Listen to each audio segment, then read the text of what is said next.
This might get weird. Are we rolling? We're rolling. Well, then cheers, Grace Helbig. Cheers, Mamrie Hart. Wow. It is 4 o'clock on the dot on a Monday, and I'm still drinking coffee. My computer says 3:56. Well, I was lying just a little.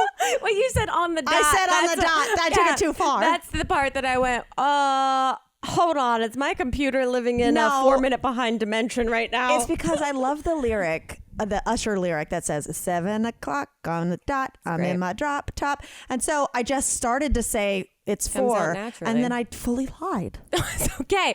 I mean, it's 3:56. The things that we've probably accidentally lied about over the last 3 years on this podcast are immeasurable. Immeasurable. But yeah, I'm still drinking coffee. And here's what's fucked up is I have like a tiny coffee maker. Yeah. Because Chip does cold brew. So I'm the only one drinking it. I think it's labeled wrong because the pot is tiny. Like I've literally drank two of those full pots today. I know. Yours is the tiniest thing I've ever seen. When you're like, would you like some coffee? I'll make some for us. I was like, well, that's impossible for both of us in this dollhouse sized coffee maker you have. But I don't know. It's like when you're eating a bag of chips and you finish it and you go, oh, that was 14 servings. So they I'm must like, be wrong. Am I truly drinking 8 cups of coffee today? Because I don't know. Technically, it only filled 3 big I know. ones. That's the thing, too, is that I don't know if coffee mugs themselves have gotten bigger. So I don't know what the actual like serving size Vanity for a cup of sizing coffee is. Yeah, because I have these like mugs that I think are aesthetically pleasing, but in actuality are probably huge that I fill up with coffee. Are they like fully the cups from Central Perk? Yeah, a little bit. Their coffee cups were too big. Or those actors were really tiny. Yeah, one of the two. One of the two. Those were so huge. But I can't believe you're drinking coffee this late in the day. Now I'm nervous. Now I know I'm like you're always regretting very much sensitive to when I'm drinking coffee around like 3 o'clock, and now you're entering the witching hours. Well, I know that I'm going to switch to booze right after. You know, there's honestly, it's, you know, what goes up must come down. Yeah, because, well, okay, I already told you when we're getting done with this, I have to run up to our mall. Yeah. Oh, you're doing that after? Yeah. Ooh, yeah, because you're going to travel and you need some outfits. Because I'm going, dear listeners, I'm going to Georgia tomorrow because Chip's youngest brother is graduating from college and we're going to the graduation. But as I was telling Grace before we started, I have nothing to wear, and not in like I'm just over it way, but in everything I own has like a crazy print on it or like a fake brick window on it, or some sort of liberal message across the tits, or defund the police airbrushed on it, that I was like, I don't want to go to this graduation and in any way, shape, or form bring more attention or have to talk to anyone. Right. You're blending in. Yeah. You're respecting the situation. So I'm doing the classic run to Zara, choose something basic, bitch. Yeah. And just have it be done. However, last time I went to Zara, which was months ago, I was like, I'm going to go like right when the mall opens. Yeah. And like, I think we went to training that morning or something. So I was early to the mall. I was shocked. Got there. It was like Wednesday morning, 5 minutes before it opens, there is a line. Yeah. There was already a line of people with their returns and exchanges. I know the exact Zara because I went there. Zara is Azua. It's Azura. I went there right before we went to Vegas. Just same thing, grabbing last minute stuff of like, what do I have to wear? You did a great job. Your Vegas looks were very cute. Thanks. But it was, the persevering a maybe 45-minute wait in a line. Yes. Because their computers were down. Always. And I also think my hypothesis for the Los Angeles of it all is that people are buying all these clothes to wear for shoots and then they're returning them in store in person. And it's a bit of a thing. It sucks. Yeah. Because I'll see all these women in front of me, full bags that I'm like, oh, they're all returning. Costume designers. Yeah. And they're stylists, they're whatever. And they're returning all of this right now. Okay. That to me would be the number one reason I could never be in that industry. No, the way I treat my own having clothes, to return stuff. We don't return anything. I would get denied every single time because the way I treat my own clothes, with makeup to bring back, they'd be like, "This is tarnished. Like we can't resell this." I can't imagine what happened in this outfit. Oh my god. Oh, speaking of costume design, this is random, but Oh, and so all of that to say, if I'm going to the mall to get some Zara, I might swing through Cheesecake Factory and get a couple Skinnylicious mojitos. There you go. I've had too much coffee. You might need it. I might need it. No, but this is like just random. But I was reminded of it. I want to say it is, my bestie since college, Melissa, is a costume designer. Yeah. She straight up sent me a screen grab yesterday that someone had gone out of their way to DM her to tell her like how badly they thought she did on one of her jobs. And she sent it to me and she goes, got my first hate mail. To tell her specific, like found her in the credits of a job. Read an interview she did. And then it was paragraphs basically being like, Melissa is a costume designer for Dollface. Yeah. And saying that Kat Dennings was in like too many long sleeves and that Melissa is fat phobic. Whoa. I know. And Melissa was like she was like, I'm not going to respond. And I was like, don't. No, I immediately went to that person's profile and was like, they follow me. You want me to follow them back? And those motherfuckers are like, whoa, I didn't think I'd get a follow from you. And I'm like, oh, I'll follow you, bitch. You're DMing my bestie. No, but and so Melissa had like a drafted response of being like, draft it out and then delete it. Thank you for your input. Wardrobe on a TV show is a collaboration between the designer. And Melissa's like, there's certain things that they insist on that I'm like, try to get them out of. It's not her only decision. I thought that was wild. I was like, I've never heard of a different part of the crew, and that like, do people slide into like lighting designers? I mean, DMs and be like, you lit that too dark, Batman. Maybe the people that are really people that are dealing with their own shit are projecting it onto other people. Mm-hmm. However, this is similar to one of the notes I wrote that oh god, Drake followed a troll's wife on Twitter on Instagram. That was my favorite story of last year. Week. Every week does feel like a year these days. Yeah, that it wasn't even. It was about like him commenting on some other NBA players like. Dad, they were commenting was like too emphatic. Well, there's some NBA player's dad who looks exactly like Usher. Sorry to bring him up again. No apologies. Who looks exactly like Usher. Great genes. Okay. I guess, yes, is a big like vocal cheerer on the sidelines. And this person was mad about it. Or I guess Drake said that he would, if he had a son in the NBA, be doing the same thing. Yep. And he also said in his caption that he'd root on his son like that if he was in a Rubik's Cube competition. I was okay. What an amazing comparison. We get it, Drake. You're charming. And then he responded to the guy that responded to him and was like, I just followed your wife on Instagram because she seems like she might be unhappy and needs a little excitement in her life. And then DM'd her. Oh, I didn't see that far into it. And then there's a screen grab of him DMing the wife saying, I'm here for you, boo. Or like something like that. I was like, that's the ultimate fuck you troll. I'm going to go follow your girl. I mean, because, in a heartbeat, she'd be like, I'll dump you to meet Drake. Yeah. But that's what I feel like. You're embarrassing. You got a little Drake on her behalf of being like, I 1,000% did. I was like, this person follows me. Do you want me to follow them back? And then by the chance they notice and they're like, whoa, that's random. You followed me. I'll be like, is it random, bitch? Or have I been scheming? You better stay out of my friend's DMs. Like one of those, like, I don't come to your job and tell you how to do it. Where it's just like, come on. I understand that people have opinions about things. But and the that internet hardcore, you seek out a wardrobe stylist. To just tell them how bad of a job they did when you have no context of the behind the scenes of anything. Nothing. That's the thing. It's like the way that people say, like, treat everyone with kindness because you never know what kind of day someone's having. Mm-hmm. It's the same thing of like, give some credence because you have no idea what the behind the scenes of a collaborative project, let alone like movie or TV show that has a million moving parts to it. A million moving parts. No one makes all the decisions. Yeah. No one. Anyway, now I'm fired up about all of this. I got very like crack my knuckles. Like, let's go. Here we go. I go hard for that. Speaking of going hard. All right. Oh no, man, I have like 3 notes that could apply to. Like in this transition, I have 3 notes. But mainly I was going to say, you got to experience Chip and I at an all-you-can-eat restaurant this weekend. Oh, wow.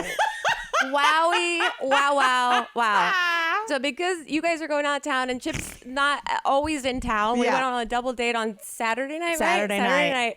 and you had recommended a Japanese barbecue place. And I wasn't prepared. The way that the two of you sat down and read this menu, which I didn't even realize that it had the option of all you can eat, but it's a time limit. You have 90 minutes, which I think we went longer than 90.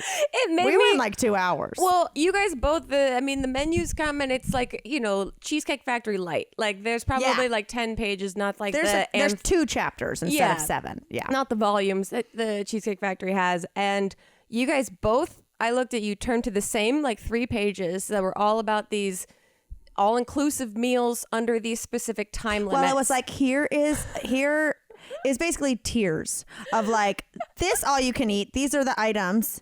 And then there's a more expensive one. And then there's like a premium one. Yeah. But so what's it worth to you? All within 90 minutes, which I understand in hindsight because they're trying to, not keep everyone sitting at tables for so long, trying to move the customer count. But I just immediately felt like I was on like, what would you do? Yeah. Or Double Dare or something that I'm like, I have 90 minutes to eat beyond my comfort zone. It's like supermarket sweep. I was already planning to do. Stomach. No, it really is. Here's what I think though. I think all you can eat timed is smart because no matter what, all the checks are going to be the same. Like, yes, we had cocktails, but like on a server perspective, if you have someone who they each pay $50 and it's $100 and they sit there for an hour versus 4 hours. Right. Also, it doesn't give your stomach like the opportunity, to digest, to go like, I could do a couple more rounds like an hour in. That's like technically, I don't know if this is still, I'm talking 15 years ago at Olive Garden, that when they had like the endless pasta bowls, there was behind the scenes an end to the pasta bowl. There had to be an end. Like people couldn't sit there for 12 hours and do it. I also think one thing they do is they have to get your entrees. You tell me, you work there. They need your entree order before they're bringing out super salad and breadsticks because they don't want to go, great, now they're going to fill up on breadsticks and salad and then they're just going to split some. Yeah, basically. But I don't know what the system is now. It's probably improved and changed because, people are crazy. No, but it was an experience. I ate so much on Saturday night.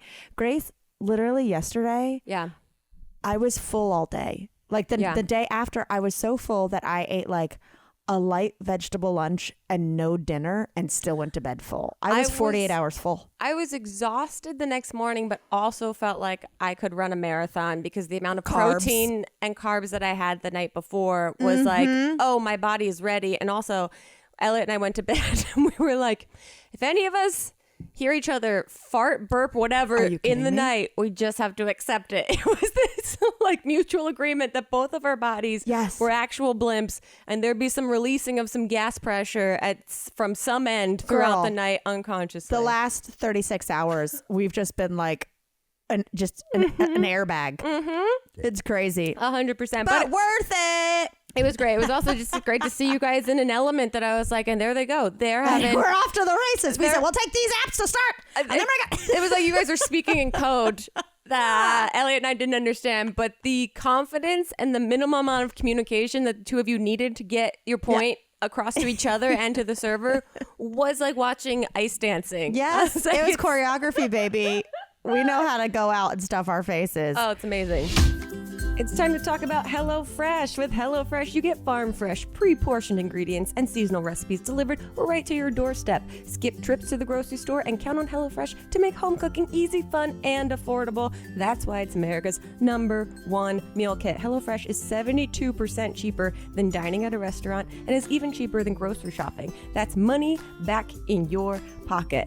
And they have all kinds of recipes. HelloFresh's chefs really know how to diversify your dinner menu with seasonal spring recipes like sweet heat shrimp tempura bowls, garden spinach ricotta ravioli, and one pot creamy lemon dill chicken soup. I mean, come on.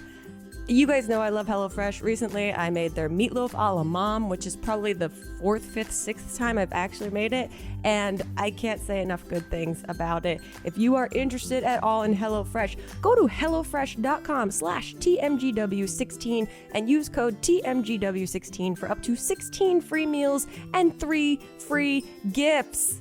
Not only meals, you get gifts. Again, go to HelloFresh.com/TMGW16 and use code TMGW16 for up to 16 free meals and 3 free gifts. You gotta. Goodbyes are incredibly tough, whether you're saying goodbye to your family at the airport or your long-distance lover is leaving for a while. No matter the case, they aren't easy, except when you're saying goodbye to high-interest credit card debt. Yep, it is one of the first steps toward financial independence, but the interest month after month can feel like you're in a never-ending hamster wheel. That's where Upstart comes in. Upstart powered personal loans can help you pay down high interest debt all online with a simple and easy to understand payment terms. They have helped over 1.8 million customers on their path to financial freedom. So whether it's paying off credit card debts or consolidating high interest debt or funding personal experiences, Upstart can help you get one fixed monthly payment with a clear payoff date. And Upstart knows that you are more than just your credit score, okay? Rather than just looking at your credit score alone, Upstart's model considers other factors like your income, employment, other information provided in your loan application to find a smarter rate for your loan, okay?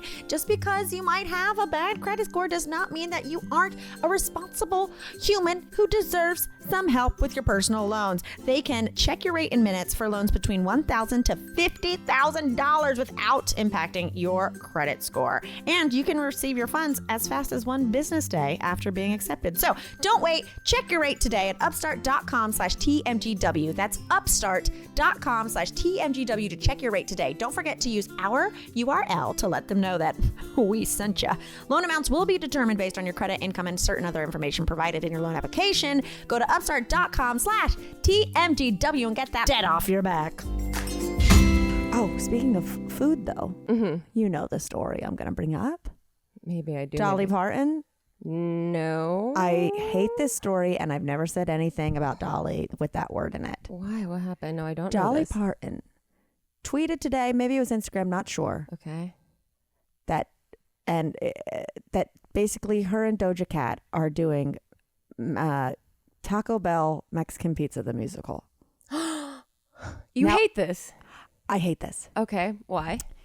Because, well, first of all, Is it real or is it a joke? well, lots of the comments were like, April Fool's was last month, whatever. But then Doja Cat did it too.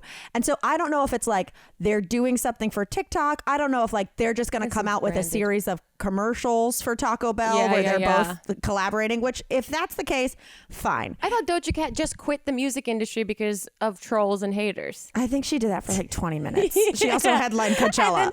And then Mexican Pizza came back and she was like, I'm actually, in. If Mexican Pizza can make a comeback, so can I. She made the claim for it, the song. Yeah. So that's what it said. But if it's an actual musical, I think Dolly is better than this. It can't be an actual musical. Has Dolly Parton ever been part of an actual musical? Because I don't know that this should be her first Best one. Little Whorehouse in Texas. Oh, okay. That's what the song "I'll Always Love You" comes from. Okay. Originally. Okay, let me look up Dolly Parton and we'll see what's up. Yeah. So she literally, there's a script, there's writers For the based on the Mexican true Pizza, story of the musical. internet losing its mind. I'm making Mexican Pizza the musical with Taco Bell partner. Of course, Taco Bell gave star eyes, and Steve Zaragoza commented, "Oh my God." In all caps. Yeah. He's currently auditioning for a part that we don't know about. This is a long-winded brand campaign. Mexican Pizza will make you long-winded from your butt. But yeah, I was like, wait, I mean, I'm all about the internet being stupid. But I was just like, Dolly Parton's a fucking legend. She's being inducted into the Rock and Roll Hall of Fame this year. She turned it down because she didn't think she was rock and roll enough. No, and then she accepted it. Right, but then she might have turned it down because she knew on the horizon she was about to doing announce Taco Bell the musical. The least rock and roll thing a person could do. I love you, Dolly. I need to speak to your manager. Oh, man. Well, I have high hopes that it's not a full musical, but if it is, also it might be totally stupid. We're gonna get high and watch it. There'll be high hopes then too. Okay, so I have a couple different stories that would fit the connection with that, but I'll go with this one. Okay. Maybe you saw this. You know, Taylor Swift was the inspiration for a name of a new millipede species. No, but I feel like entomologists, and we've talked about this before with other stuff, because there was a Mariah Carey beetle, some other things. I feel like entomologists have a great sense of humor. Well, this is the species is called Nanaria swifti, or known as the swift-twisted claw millipede. Ooh. And this was posted like a few weeks ago. But the discovery of the species was part of a paper by Hennin, is the last name of the scientist, along with some co-authors. They identified 17 new species of twisted claw millipedes, but they named this one Swift because it's a unique species of the millipede's genetics and has special legs. Oh, it's based on the legs. And so the swift twisted claw millipede is a quote, thank you from Hennin, who is 32, the scientist, to Swift. He told NPR her music has gotten him through some rough times, he said. Oh my God. An avid Swiftie, Hennin keeps a couple of her CDs in his car that he cycles through. His favorite songs are New Romantics and Betty. So this scientist... Wow, he told a lot of personal information. Yeah, and also named a millipede after Taylor Swift because it had special legs. I mean, I feel like that's how it goes. There's the other one. We talked about it on the podcast, but maybe it was a live show. It was someone else, like there was a new RuPaul spider, something because the legs are so good. I mean, these guys or whoever get to do whatever they want. I mean, there's no one going, that's not professional enough of a name. Yeah, no, exactly. But also, there can only be so many names. Right. Like, how many bugs? How many bug trillions. species? I mean, yeah, like... They identified 17 new species of this one type of millipede, and one of them got the name after Taylor Swift. Here's the thing. I'm looking at the millipede. Is this what we aspire to? 1,000%, but what kind of bug would you want named after you? Oh, like, gosh. What genre of bug? Maybe an ant. Really? Because you're such a hard worker and you're like freakishly strong? Yeah, that I think I can lift 3 times my body weight. And then we just fall over at Ross when you pick up a 15-pounder. Exactly. An ant is a good one. What would you be? Or what would you want to be? I mean, dung beetle obviously is the one for me. Well, I think your natural go-to is going to be like, well, I'd want to be a dragonfly or a butterfly or a ladybug, like something that flies. You know what I mean? Like millipedes are relegated to the ground. Yeah. They can be stepped on. Yeah, that's true. I think I'd want to do something beautiful and iridescent, but I've never really thought about like what kind of bug I am. There's probably a BuzzFeed test that'll tell you all about it. There is.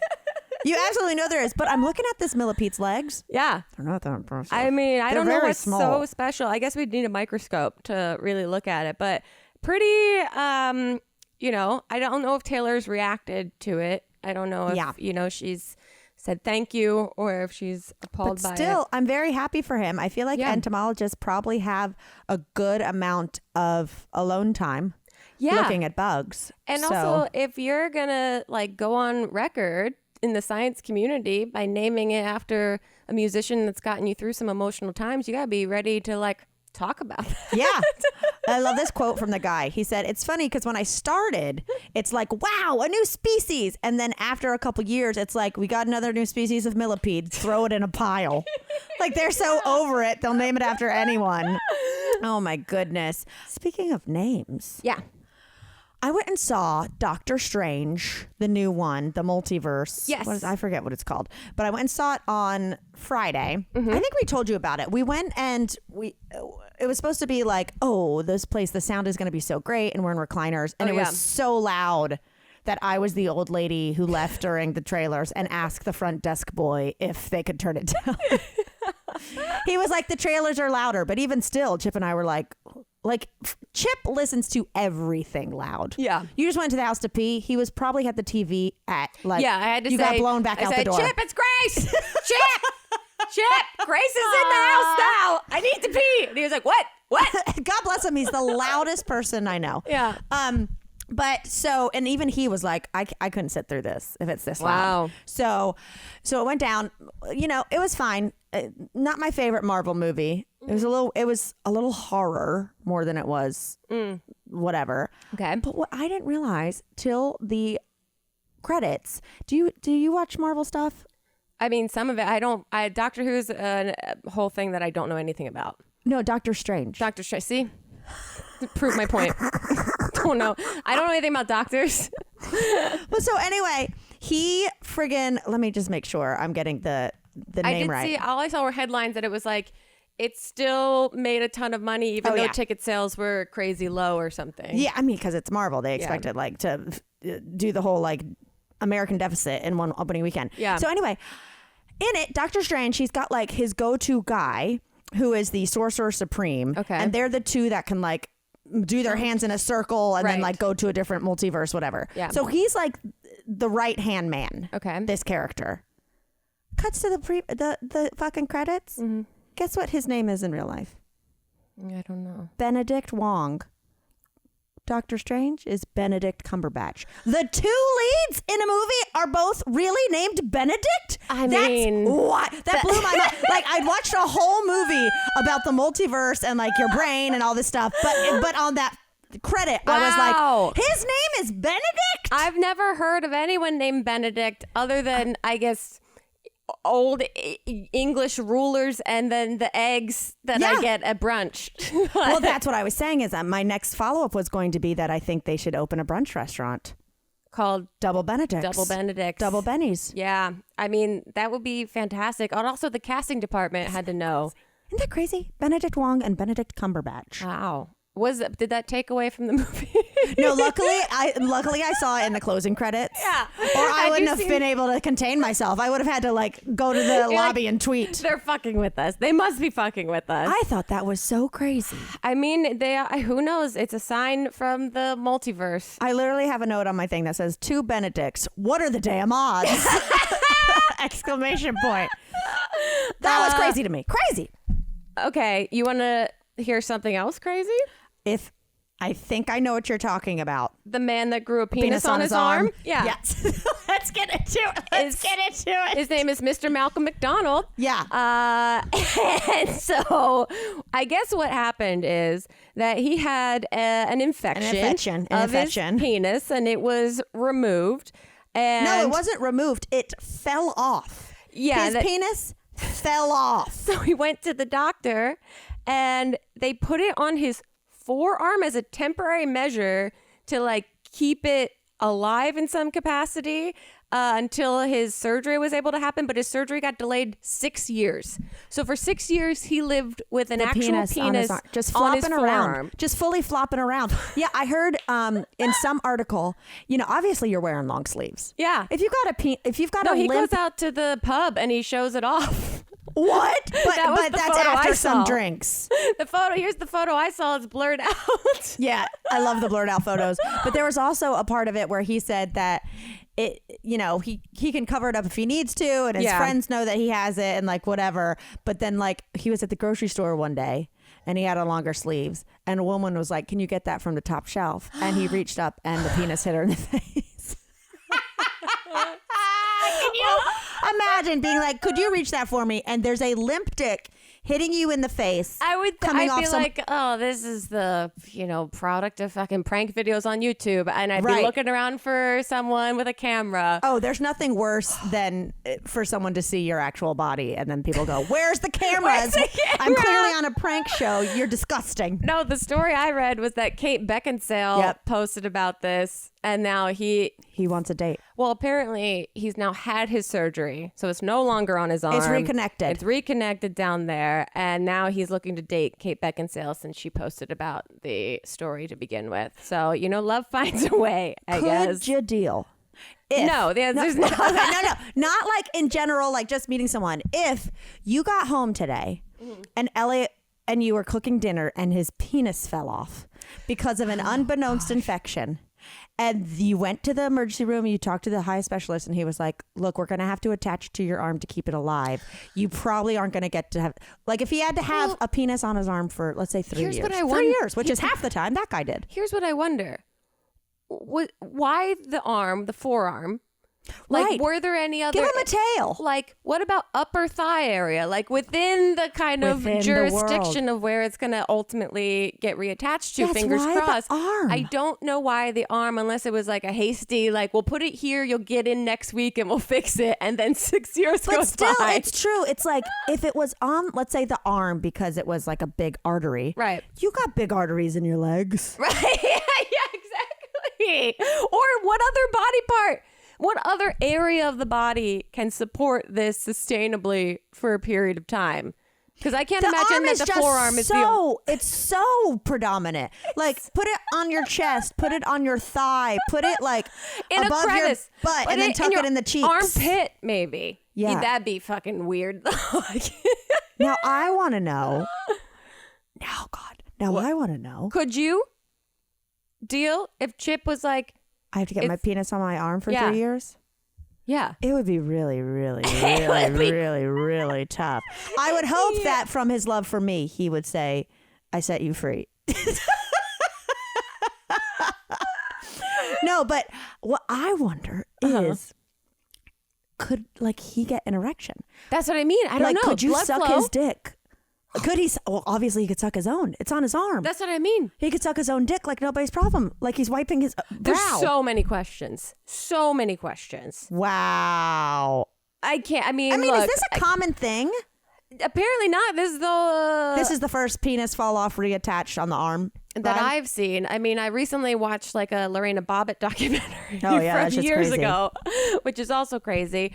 But those are after this article, those are the two main penis reattachment stories that I've found. I'm not really doing any deep dives to see how prevalent this is. Like I want to Google it so bad. But also, like I want to Google the my computer's Do you wanna already see- do you wanna- riddled with terrible ads Do you everywhere. want to just see if I can just pull up one that isn't blurred? Wait. I guess, but also no. Oh God. Okay, hold on. I think What are you Googling? What are your search terms? I just looked up penis arm graft. Okay.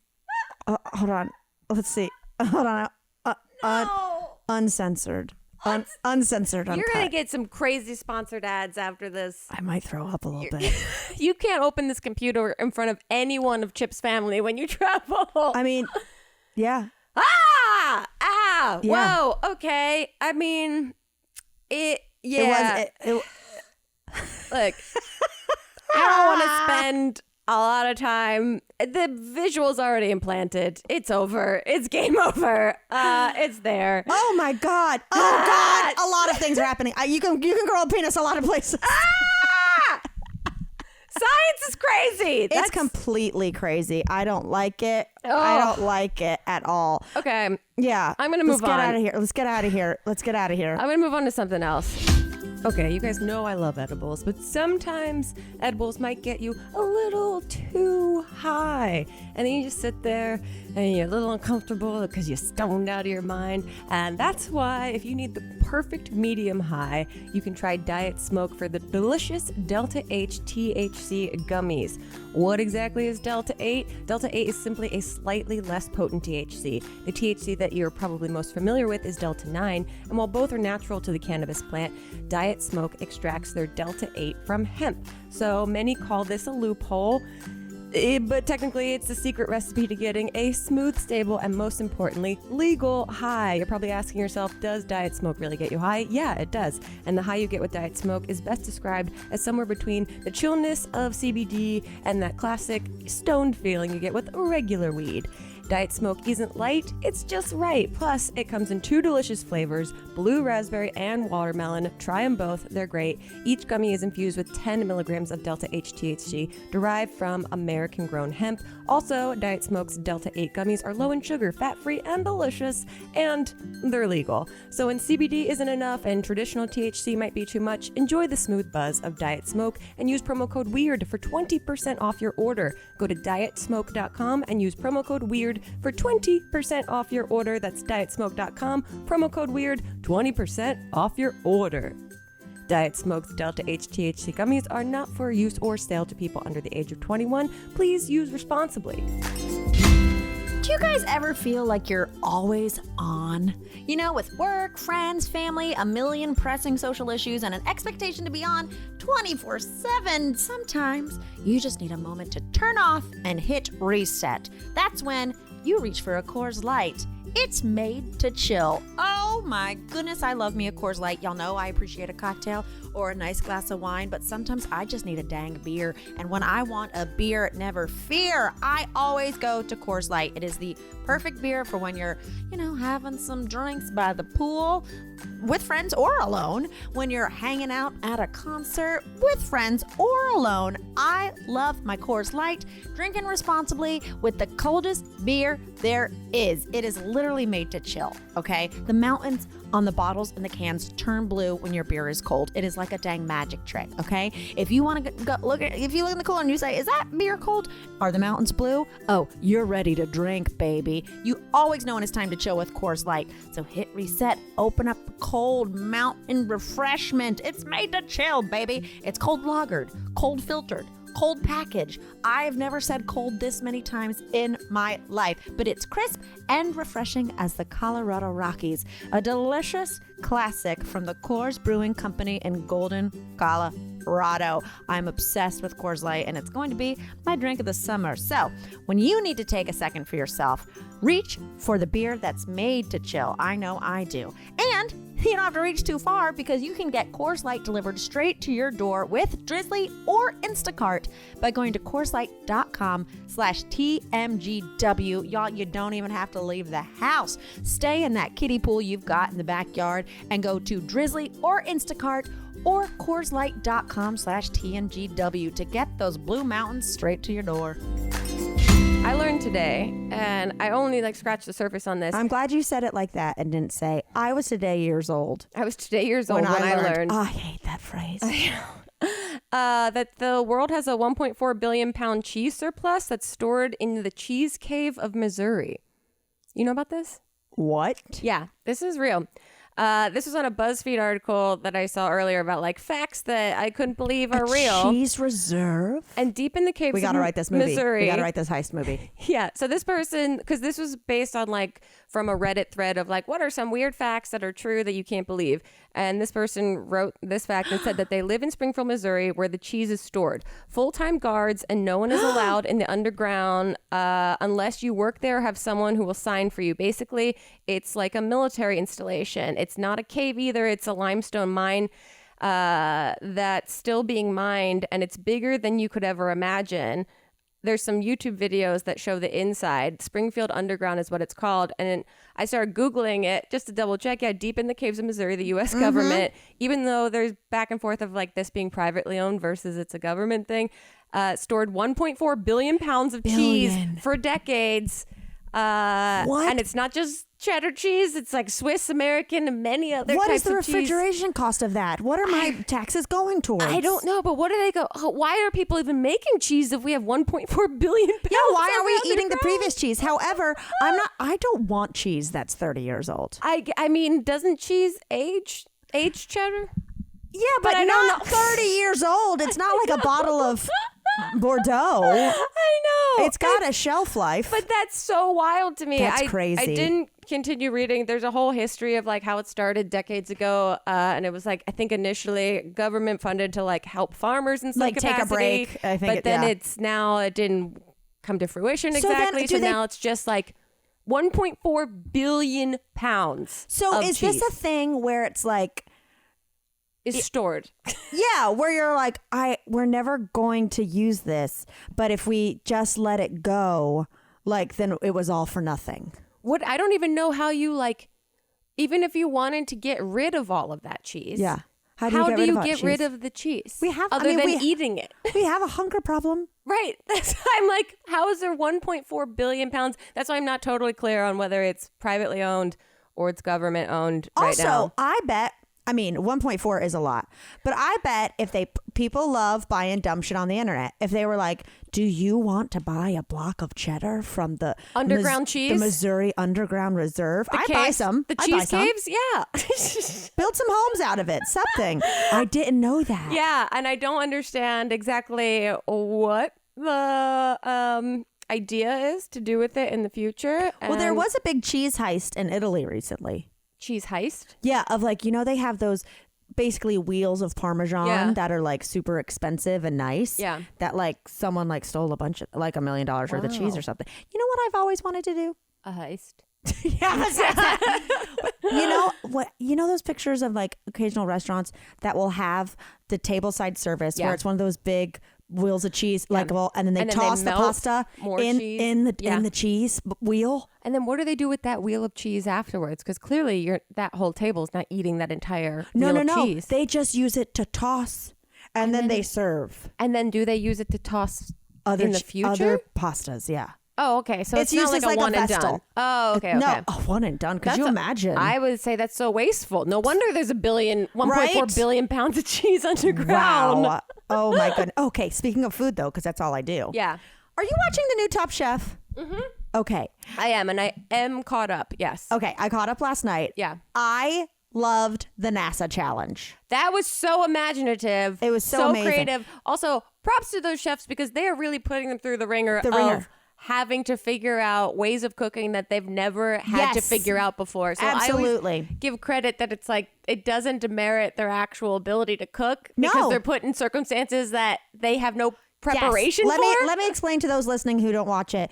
You know Top Chef. Come on now. It's culture icon.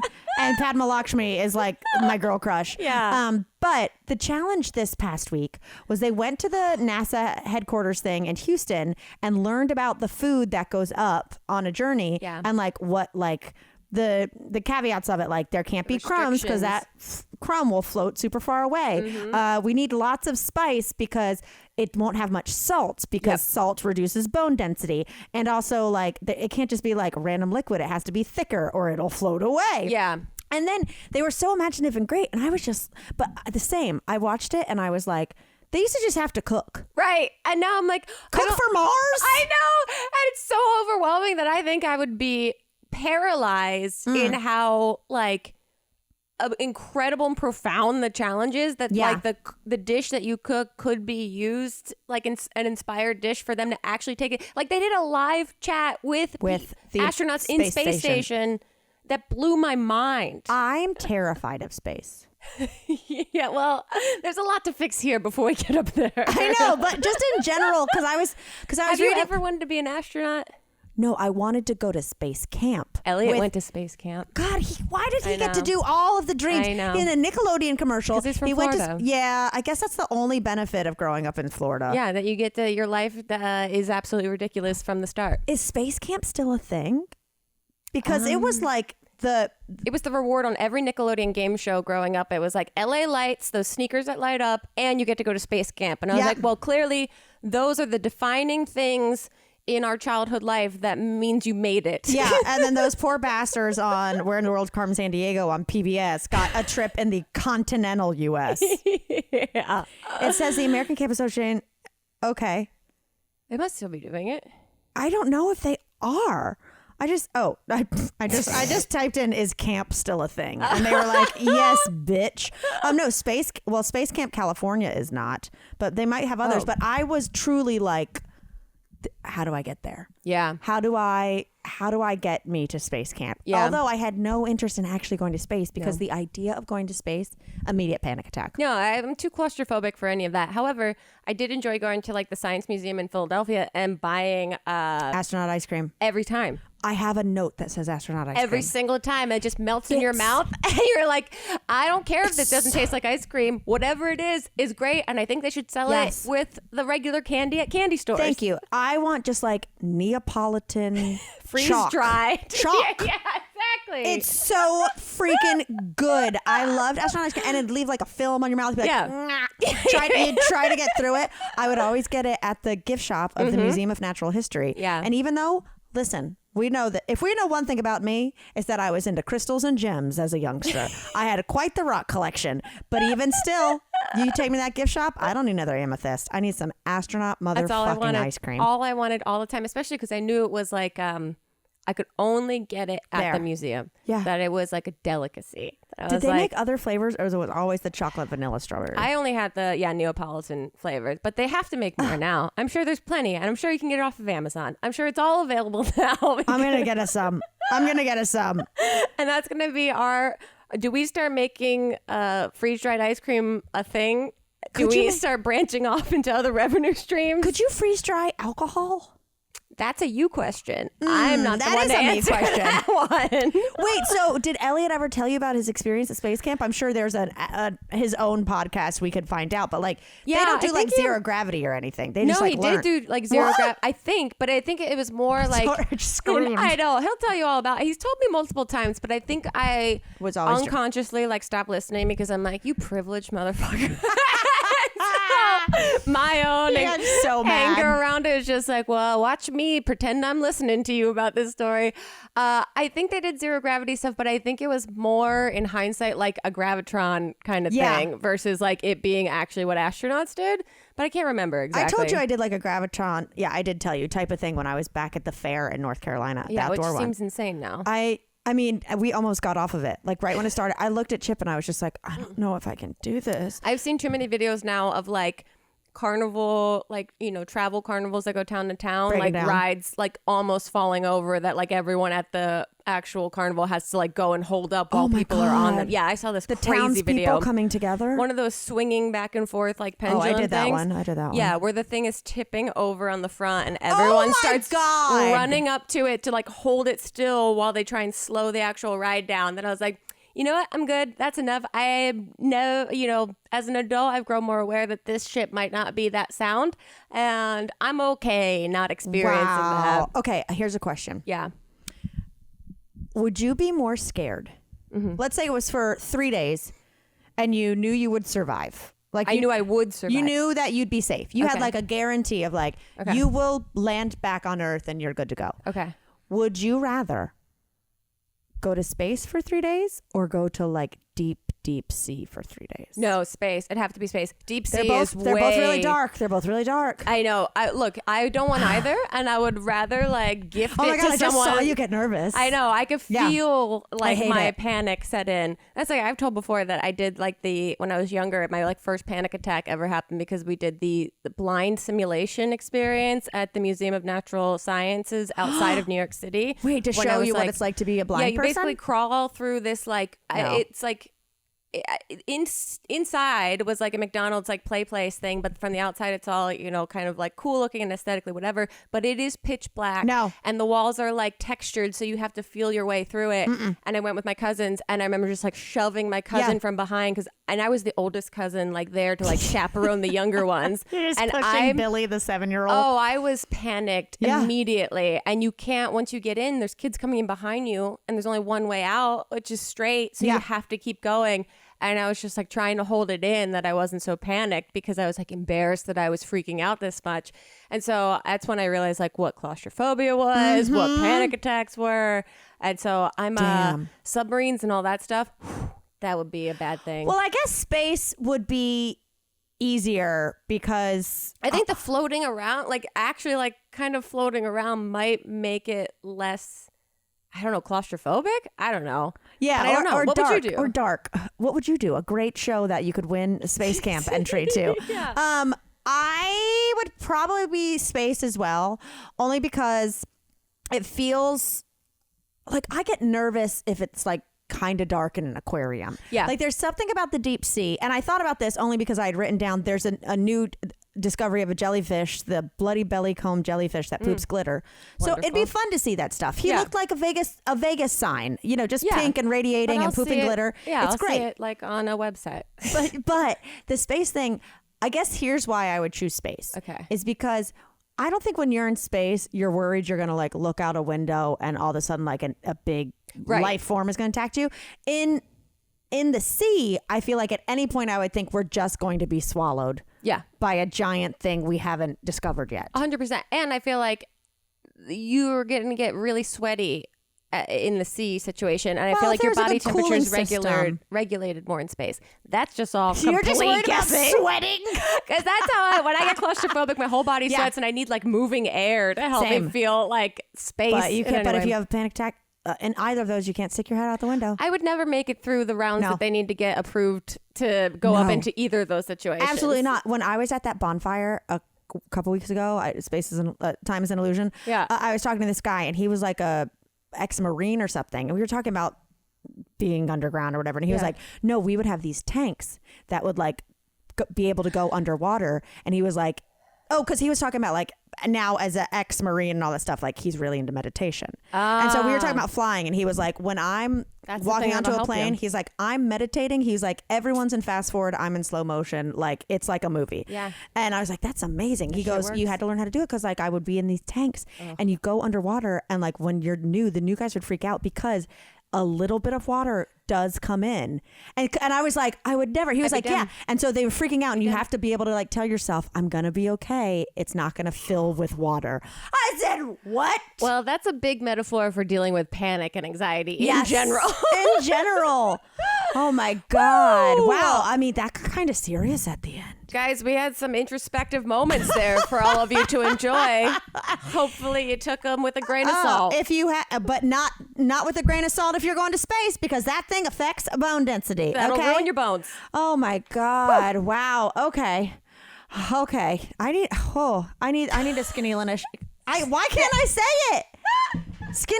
Skinny-licious. I said skinny linish. Oh, this got weird. Yeah, it did.